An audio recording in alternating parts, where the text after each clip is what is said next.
पर्यटक एवं तीर्थ स्थलों के लिए लोकप्रिय बिहार प्रांत की पावन भूमि वैशाली नगर, जहां 2616 वर्ष पूर्व अवतरित हुए जैन धर्म के 24वें तीर्थंकर और वर्तमान शासन नायक भगवान महावीर स्वामी की जन्मस्थली के नाम से विश्व में सुशोभित है। इस तीर्थ पर अनेक प्राचीन जैन मंदिर स्थित है, जिस कारण ये तीर्थ संपूर्ण जैन समाज की आस्था का प्रमुख केंद्र माना जाता है। क्षेत्र पर यात्रियों के लिए भोजन एवं आवास की समुचित व्यवस्थाएं हैं। तीर्थ क्षेत्र के दर्शन कर अपने जीवन को सार्थक करें। बिहार के पटना से वैशाली की दूरी महज 70 किलोमीटर है, जहां बड़ी ही आसानी के साथ देश के कोने कोने से भक्त पहुंचकर प्रभु दर्शन का लाभ प्राप्त करते हैं। आप भी ऐसे अति प्राचीन तीर्थ का दर्शन वंदन कर स्वयं को धन्य करें।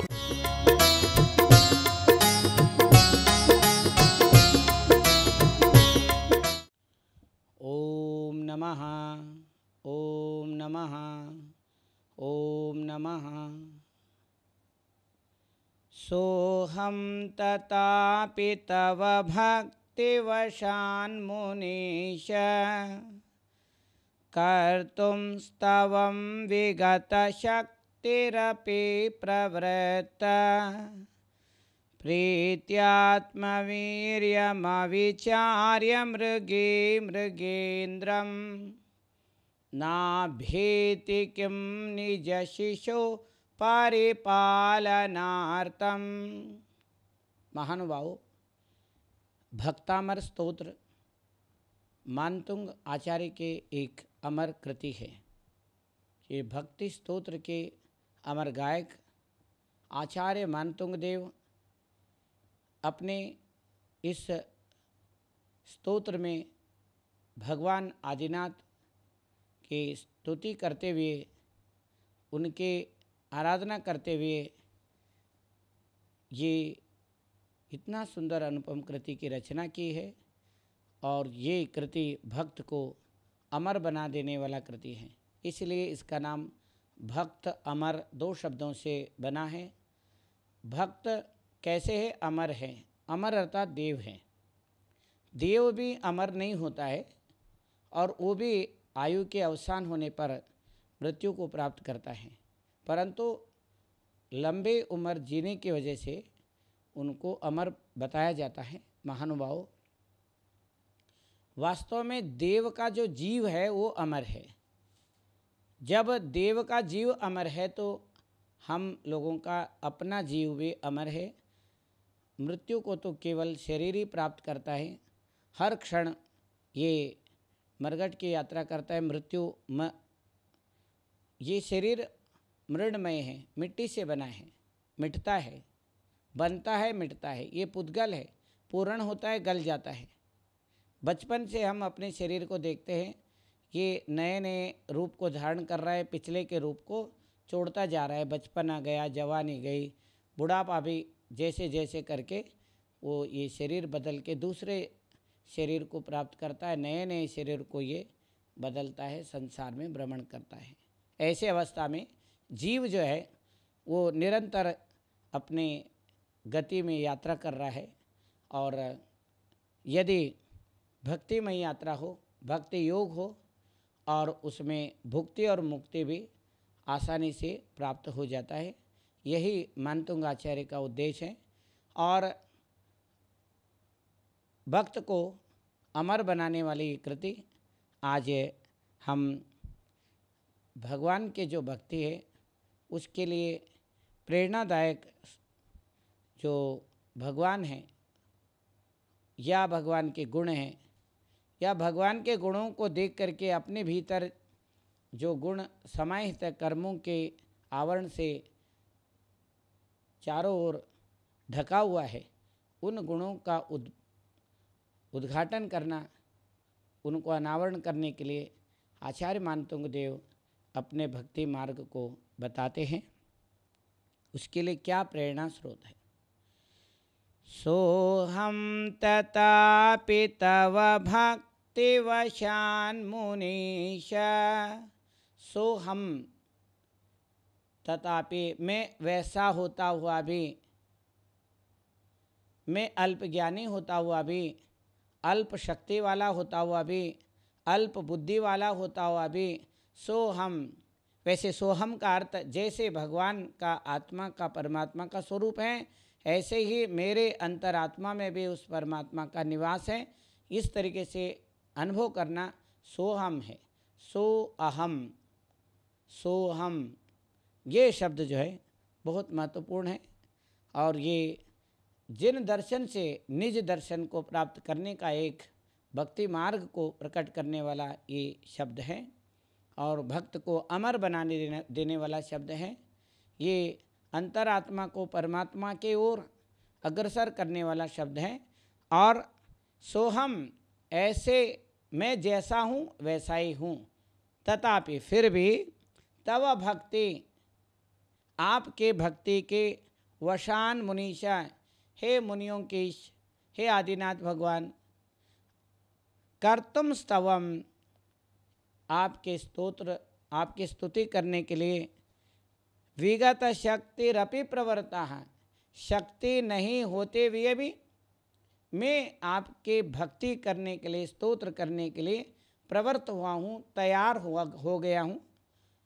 और इसके लिए आपके ही गुणगान, आपके गुण, आपके प्रकृति, आपके प्रवृत्ति, आपके शुद्ध आत्म तत्व ही एक प्रेरणादायक स्रोत है, जिसके माध्यम से मैं आपके ओर अपने शक्ति को नापे बिना ही कि भक्ति के लिए तैयार हो रहा हूँ।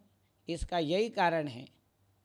उसी तरीके से मैं प्रयास कर रहा हूँ, जिस तरह आगे बताते, प्रीत्यात्मवीर्यमविचार्य मृगे मृगेन्द्रम, अपने प्रेमवश, अपने वात्सल्यवश, अपने शक्ति को विचार किए बिना ही हिरण और हिरणी दोनों मृगेंद्रम अर्थात शेर के सामने खड़े हो गए हैं। क्योंकि प्रीत्यात्म वीर्यम अविचार्य मृगी मृगेंद्रम, अपने प्रेमवश, मोहवश, वात्सल्य के कारण अपने शक्ति को आंके बिना शक्तिहीन होते हुए भी नाभेति किम निज शिशो परिपालनार्थम, नाभेति, क्या आगे नहीं बढ़ती है अपने बच्चों को बचाने के लिए। बच्चे के वात्सल्य में, प्रेम में, मोह में वह मृगी शेर के भी सामना करती हैं और अपने परवाह नहीं करती हैं। ऐसे मानतुंग आचार्य कितने सुंदर वर्णन बता रहे हैं कि उनके ध्यान में भगवान ऋषभदेव के गुण और भक्ति ही एक साधन है। उन गुणों को, अपने स्वयं के गुणों को रक्षा करने के लिए कर्मों के सामना करते हैं, विघ्न और नाना प्रकार के दुखों के सामना करते हैं, तप करते हैं, त्याग करते हैं, उपवास करते हैं, व्रत करते हैं और ये सब ध्यान करते हैं। जिनेंद्र भगवान के, आदिनाथ भगवान के ध्यान करते हैं। इस भक्ति योग के माध्यम से उन परमात्मा तत्व को प्राप्त करने के लिए मानतुंग आचार्य कितने तरीके के ये सारे बता रहे हैं। जिस तरह हिरणी अपने बच्चों को बचाने के लिए उनके मोह से, उनके राग से और उनके वात्सल्य भाव से वो शेर के भी सामना कर लेती हैं, ऐसे ही मानतुंग आचार्य कह रहे हैं कि आपके गुणगान करने के लिए मैं अल्प ज्ञानी होता हुआ और अल्प शक्ति वाला होता हुआ भी भक्ति योग से, भक्ति में, धर्म ध्यान में, मनोयोग, वचन योग, काय योग के ये जो हलचल है, परिस्पंदन है, जो इसके अंदर जो कंपन हो रहा है, उस कंपन को शांत करते हुए और शांत रस के द्वारा, भक्ति रस के द्वारा और धर्म ध्यान के द्वारा वीतराग तत्वों के ओर शुद्ध आत्म तत्व के प्राप्ति के लिए ये मार्ग प्रशस्त करने का ये रास्ता भक्ति योग है। महानुभाव, आचार्य मानतुंग देव कह रहे हैं कि ऐसे स्थिति में भी जैसे सामने शेर खड़ा हो, अपने बच्चों को बचाने के लिए हिरणी जिस तरीके से दौड़ती हैं, उसी तरीके से अपने आत्मा के गुणों को अंतरात्मा के द्वारा परमात्मा को प्राप्त करने का जो मार्ग है, उन गुणों के प्राप्ति के लिए मैं आपके भक्ति कर रहा हूँ, आपके गुणों को खोज रहा हूँ। आचार्य कहते हैं भक्ति क्या चीज़ है? पूज्यानाम पुरुषाणाम गुणानुरागो भक्ति है। और पूज्य पुरुषों के गुणों में अनुराग करना, उनके गुणगान करना भक्ति है। गुणों का गुणगान करना भक्ति है। और दूसरी बात बताया आचार्य चामुंडराय, जो भगवान बाहुबली के मूर्ति बनाया और बाद में दीक्षा लिए, और उन्होंने जो है भक्ति के परिभाषा बहुत सुंदर लिखा है। स्वस्वरूप अनुसंधानम भक्तिरित्यभिधीयते। अपने आत्मा का अनुसंधान करना, खोज करना भक्ति है। भगवान के माध्यम से, भगवान ऋषभदेव के माध्यम से अपने अंतरात्मा में जो परमात्मा का अस्तित्व है उसको खोजना भक्ति है। महानुभाव, आज ये 5वां श्लोक जो है हम चर्चा कर रहे हैं। अब आगे के श्लोक के बारे में आगे चर्चा करेंगे। मानतुंग आचार्य अब और किस तरीके से इस भक्ति मार्ग की यात्रा को आगे बढ़ाते हैं। हम भक्ति मार्ग की यात्रा में आगे बढ़ते हुए अगले श्लोक के बारे में चर्चा करेंगे कि ये हर एक श्लोक मंत्र की तरह है। लोग सोचते कि ये श्लोक पढ़ो तो ऐसे होगा, वो श्लोक पढ़ो तो ऐसे होगा। ऐसी बात नहीं, हर शब्द शब्द भी मंत्र में। ऐसे कोई अक्षर नहीं जो मंत्र नहीं है, सारे अक्षर मंत्र है। अक्षर अक्षर शब्द शब्द मंत्र है। तो ऐसे मानतुंग आचार्य के पूरे भक्तामर को आप कोई भी श्लोक लेकर के पढ़ेंगे तो भी आपको आनंद मिलेगा। लोग बोलते कि 45वां कड़ा पढ़ो, उद्भूत भीषण जलोदर भार भुग्न। मैं ये कह रहा हूँ कि उससे तो लाभ होगा ही, परंतु संपूर्ण 48 श्लोकों को पढ़ना, पूरे लाभ अगर लेना है, वो भी संस्कृत के जो शब्दों का उच्चारण है उसमें बहुत पावर है, शक्ति है, मूल है। अगर नहीं हो सकता है तो, अगर उच्चारण नहीं सही हो रहा है, वो पढ़ना नहीं आ रहा है तो अलग बात है। आप दूसरे तरीके से हिंदी की भी पढ़ सकते हैं, ऐसे नहीं है। उसमें भी श्लोकों के भावार्थ दिए हैं, शब्दार्थ दिए हैं, परंतु शब्द, अर्थ और भाव, ये तीनों जो हैं, मन वचन और काया, इन सारे को पवित्र करने के लिए शब्द, अर्थ और भाव अंतरात्मा तक पहुंचाने के, एक शब्द का स्वर से ईश्वर तक पहुंचाने के, एक भक्ति का आनंद रस का एक काव्य स्वरूप है ये। और इसमें हम अपने बीमारियों के इलाज ढूंढते हैं, मानसिक बीमारियों के इलाज ढूंढते हैं कि संसारी प्राणी है। इसी में बिजनेस के लिए देखते कौन सा ये श्लोक है, इसी में हम अपने स्वार्थ को खोजते हैं, मोह को खोजते हैं, महानुभाव राग को खोजते हैं।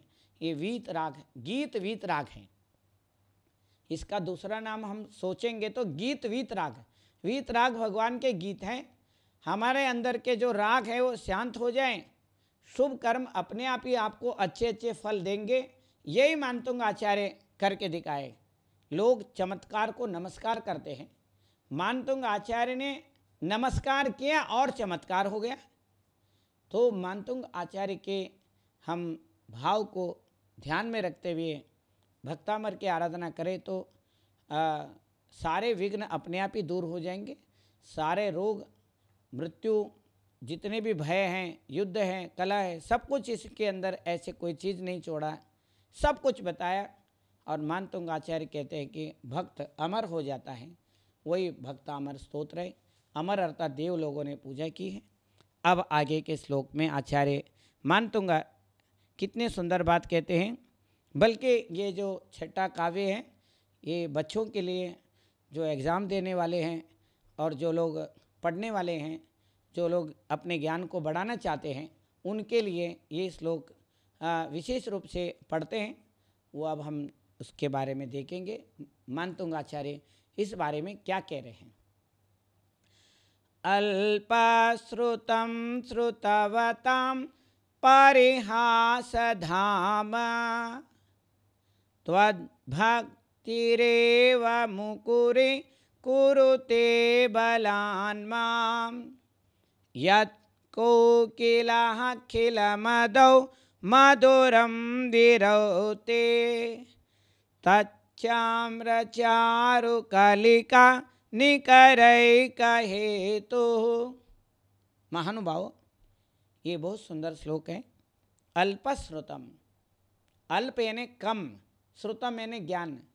अल्प ज्ञान वाला होता हुआ भी अल्पश्रुतम, श्रुतवताम, श्रुत का मतलब बुद्धिमान लोग, विद्वान लोग, ज्ञानी जनों के सामने परिहास दामः, हंसी के पात्र बन सकता हूँ मैं अल्प बुद्धि वाला होता हुआ भी अल्पश्रुतम श्रुतवतम परिहास दाम, हंसी के पात्र बन सकता हूँ, परंतु ऐसे नहीं होगा। क्यों? क्योंकि त्वद्भक्तिरेव मुकुरी कुरुते बलान् माम्। त्वद्भक्तिरेव, हे भगवान आपकी भक्ति ही मेरे इस स्तोत्र को पढ़ने के लिए, इस स्तुति को करने के लिए प्रेरित कर रहा है।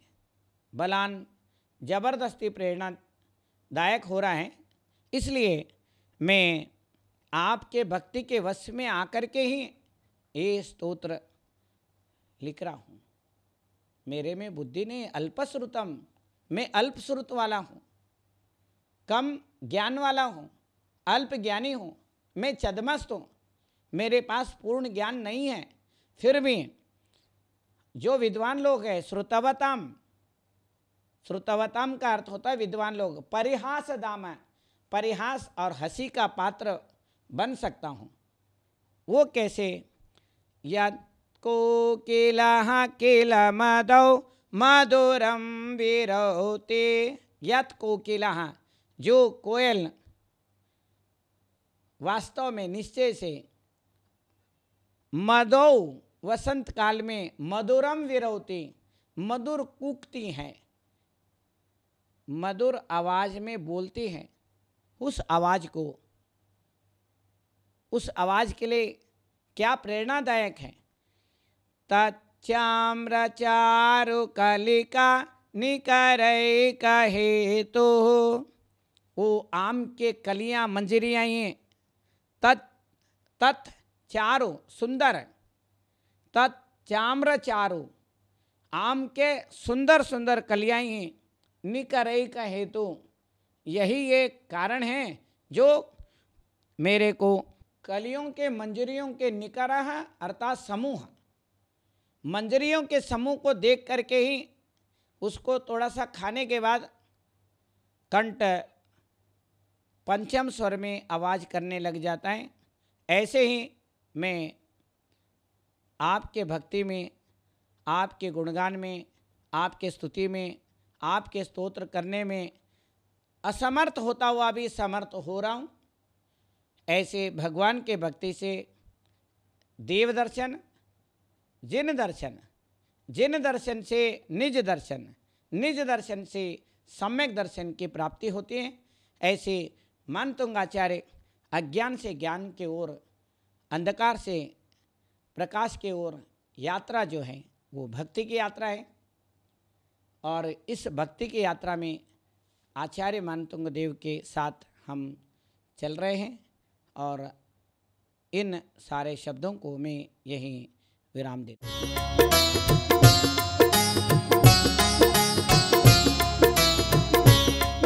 पर्यटक एवं तीर्थ स्थलों के लिए लोकप्रिय बिहार प्रांत की पावन भूमि वैशाली नगर, जहां 2616 वर्ष पूर्व अवतरित हुए जैन धर्म के 24वें तीर्थंकर और वर्तमान शासन नायक भगवान महावीर स्वामी की जन्मस्थली के नाम से विश्व में सुशोभित है।